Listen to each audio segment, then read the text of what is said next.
My restaurant, the Rusty Fork, had a history steeped in secrets, but nothing could prepare me for what unfolded one eerie night.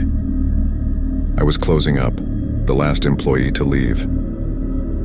I double-checked the locks, securing the old wooden doors. The lights dimmed, and the hum of the city outside faded into silence. As I made my way to the apartment above the restaurant, a shiver ran down my spine. An unsettling feeling gnawed at me, but I dismissed it as my imagination. Once upstairs, I collapsed onto the couch, ready to unwind. But my solitude was short-lived. I heard it, a faint creaking, as if someone was in the restaurant below. Nervous, I grabbed a kitchen knife and tiptoed down the stairs, my heart pounding like a drum. The dim light of the moon seeping through the windows revealed nothing unusual. I stepped into the kitchen, and there, by the stove, stood a shadowy figure. Panic surged through me as I whispered, "Who are you?" The intruder didn't respond, just stood there facing away from me.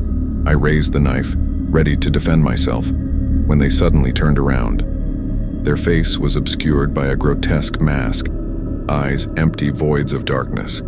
My voice caught in my throat as they lunged towards me. In that moment, instinct took over. I swung the knife, connecting with the intruder's arm.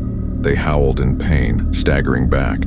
I seized the opportunity and bolted out the door, fleeing into the night. The police arrived soon after.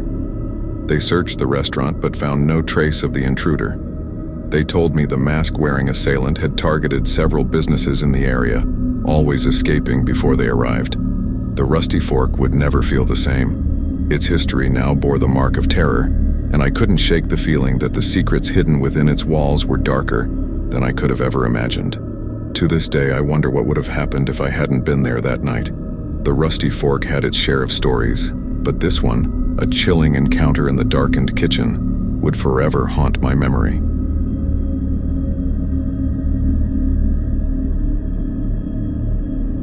Working late shifts at the Greenhaven Diner was a routine I'd grown accustomed to, but one night would shatter that sense of normalcy.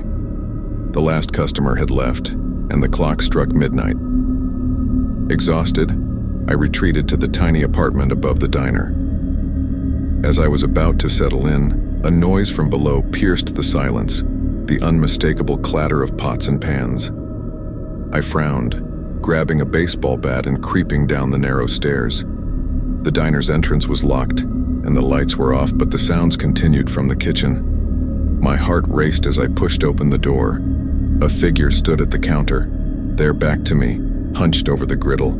I demanded to know who they were, but they didn't respond. Instead, they turned around. My breath caught in my throat as I gazed upon a faceless, featureless mask. Panic surged as I stumbled backward. The intruder took a step toward me, brandishing a knife.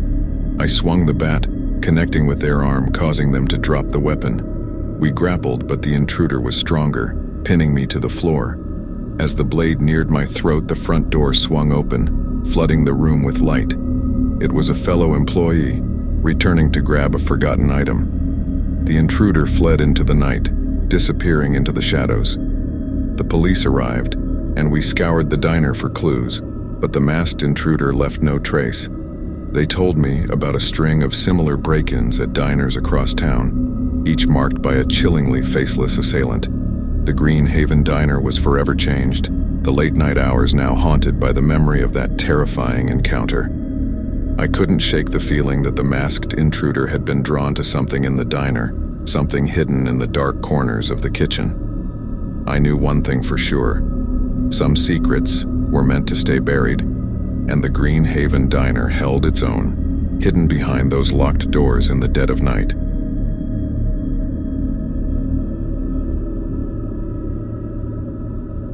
Owning a quaint little eatery had always been my dream, but the Rosewood Cafe harbored a dark secret. One cold, moonless night, I stayed late to finalize paperwork. As the clock struck midnight, I heard it, an eerie whispering from the empty dining area. I strained to make out the words, but they were unintelligible. Curiosity overcoming fear, I ventured into the dimly lit room. The whispering grew louder, and it felt as if the very walls were speaking. Then I saw them, shadowy figures seated at every table, their faces hidden in darkness. Panicked, I stumbled back, rushing to the exit. But the door refused to budge, trapping me inside. The figures slowly advanced, their voices becoming clearer. They spoke of a terrible secret, an unspeakable tragedy that had befallen the cafe's previous owner. In a flash of terror, I understood. I wasn't alone. The figures reached out, their icy fingers gripping me as they forced me to sit.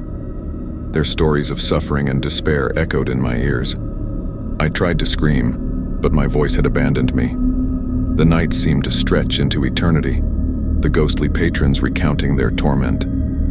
With the first light of dawn, they faded into the ether, leaving me shaken and alone. The Rosewood Cafe was no ordinary restaurant.